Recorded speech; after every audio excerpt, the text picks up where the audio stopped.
Some doors should never be opened.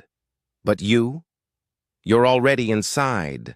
Welcome to the gate of horror.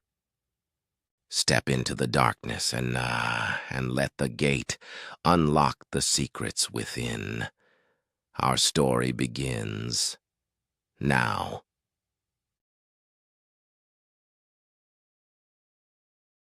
I've been a 911 dispatcher for a little over 6 years now. I work the overnight shift in a mid-sized county in the Midwest. It's not a massive city, but it's not rural either. We get a little bit of everything. Domestic disputes, overdoses, car accidents, break-ins. After a while, most of the calls start to blur together. You answer. You assess. You dispatch. You move on. There are only a handful of calls that have ever really stayed with me.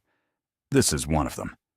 It happened last November, around 2:13 in the morning. I remember the time because it was right after my scheduled break. I had just sat back down at my console, adjusted my headset, and taken a sip of stale coffee when the line lit up. The call came in on a residential landline. I answered with the usual script. County 911. What's the address of your emergency? At first, I didn't hear anything, just faint static. Then breathing. It was shallow, uneven, like someone was trying not to cry. Hello, I said again. I need the address of your emergency. There was a pause, and then a whisper. He's in the house. The voice was male, quiet, controlled, but strained. My fingers started moving automatically, pulling up the caller ID information. When the address populated on my screen, I felt my stomach drop. It was my address. For a second, I thought it had to be a glitch. The system occasionally misreads VoIP calls or routes them weirdly. I refreshed it. Same address. My house. I kept my voice steady. Sir, can you confirm your address for me? There was another pause. Then he said it. My street. My house number. Exactly. I felt this strange disconnect in my body, like I was watching someone else sit in my chair. Okay, I said carefully. Who is in the house with you? Silence. Then, barely audible.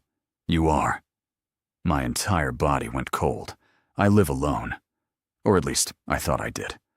I muted my mic for half a second and waved over my shift supervisor, Karen. She looked annoyed at first, but the second she saw my face, she stood up and walked over. I unmuted. Sir, I said, trying to sound calm. Are you inside the residence right now? Yes. Where in the house are you? The kitchen. I pictured my kitchen. Small, narrow layout, light above the sink, back door to the patio. I had left for work at 6:30 p.m. Everything was normal. Are you alone? I asked. No. My chest tightened. Who else is there? He is. I glanced at Karen and quietly mouthed, My house. Her expression shifted immediately. She leaned over my shoulder and began typing into COD, dispatching deputies to my address without waiting for me to ask. I swallowed. Sir, can you describe the person you're referring to? He came in through the back, the caller whispered. I heard the door. When did this happen? An hour ago, maybe more. Why didn't you call sooner? I didn't have the phone. That didn't make sense. It was a landline. Sir, I said slowly, what is your name? There was a long pause. Then he said my name. Not my first name. My full name. First and last. I felt like someone had poured ice water down my spine. Karen was already on her own headset, coordinating with deputies. I could hear the urgency in her voice. Units en route. 3 minutes out, she mouthed to me. I focused back on the caller. Okay, listen to me carefully. Are you somewhere safe right now? No. Can you leave the house? No. Why not? He's between me and the door. I tried to keep my breathing even. Where exactly are you in the kitchen? On the floor. Are you injured? No. Can you see him? Yes. My pulse pounded in my ears. Where is he? Looking at me. I don't know what made me ask the next question. Can you describe him? The caller didn't answer immediately. When he finally did, his voice was different, slightly louder, more stable. He's wearing a gray hoodie, black jeans, work boots. He looks tired. That's what I was wearing, exactly what I had on that night. I stopped breathing. Karen put her hand on my shoulder. Units are pulling up, she whispered. Sir, I said, forcing the words out. I need you to stay on the line with me. The police are arriving now. I could hear faint sirens through my headset. Not from the call, from outside the building, responding to my house. The caller started breathing faster. He hears them, he whispered. Who hears them? He does. What is he doing? He's smiling. I felt my throat tighten. Sir, is he saying anything? The line went silent. Then I heard something new, a sound I recognized immediately. My back door alarm chime, the soft electronic tone that goes off when the door opens. I have it synced to my security system. It only makes that sound inside the house, not over the phone. Inside. Karen, I said quietly, mute the floor. She signaled to the others to keep quiet. I listened. Through the call, I could now hear movement, footsteps, hard soles on tile, slow, deliberate. Sir, I whispered, what's happening? He's walking toward me. Are you able to move? No. Why not? He told me not to. My heart slammed in my chest. Deputy Miller's voice suddenly cut in over the radio channel. Dispatch. We're at the residence. No lights on. Back door appears secure. Secure? I looked at Karen. She shook her head slowly. Copy, I said into my mic, switching briefly to radio. Advise when making entry. Then back to the caller. Sir, the officers are outside. They're going to come in and help you. He doesn't like that. What is he doing now?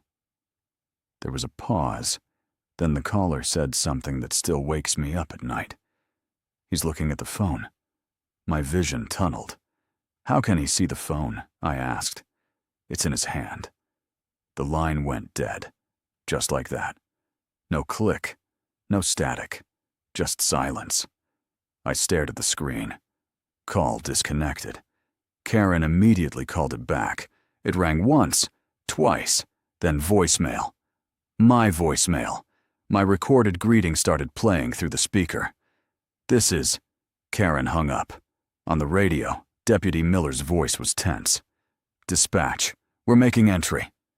I switched fully to radio, hands shaking slightly. Copy. There was a loud crash as they forced the door. Then silence. Footsteps. Shouting. Sheriff's office. More movement. A minute passed. Then another. Finally, Miller came back on. Dispatch. Residence is clear. Clear. I didn't feel clear. Can you confirm all points of entry? Karen asked. All doors and windows secure. No signs of forced entry. What about the landline? I asked. There was a pause. Phone is on the kitchen counter, Miller said. Corded handset. Looks normal. Is it off the hook? No. I leaned back in my chair slowly. Is there any sign someone was inside? Karen asked. Negative. House is empty. Empty. I didn't go home that night. Another dispatcher drove me to a friend's apartment after my shift ended. I didn't step back into my house for 3 days. When I finally did, everything looked normal. Too normal. Nothing out of place, no broken locks, no disturbed furniture. But there was one thing I noticed. The security system log. At 2:11 a.m., 2 minutes before the call came in, it recorded the back door opening and closing. The deputies had arrived at 2:17. No one was on camera. The footage showed the door closed the entire time. No movement, no shadow, nothing. But the system registered it. I replaced the locks, upgraded the cameras, installed motion sensors in every room. Nothing like that ever happened again. At least, not at the house. But about 3 months later, I was working another overnight shift when a call came in from a different address across town. I answered like always. "County 911, what's the address of your emergency?" The line was silent. Then I heard breathing, shallow, uneven, and a whisper. "He's in the house." I froze. "Sir," I said carefully, "what's the address of your emergency?" There was a pause. Then he gave me an address. Not mine, someone else's. But before I could respond, he added something else. "You are?" I didn't work dispatch much longer after that. I transferred to records within 6 months.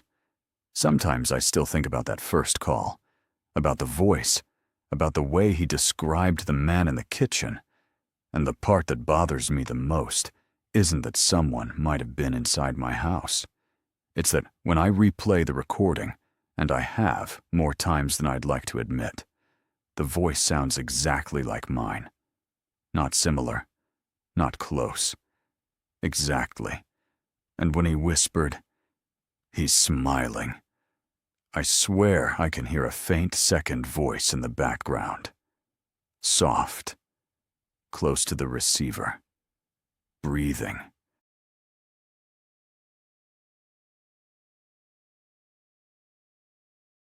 I've worked as a 911 dispatcher in the southeastern United States for almost 8 years. Long enough to stop being surprised by most things.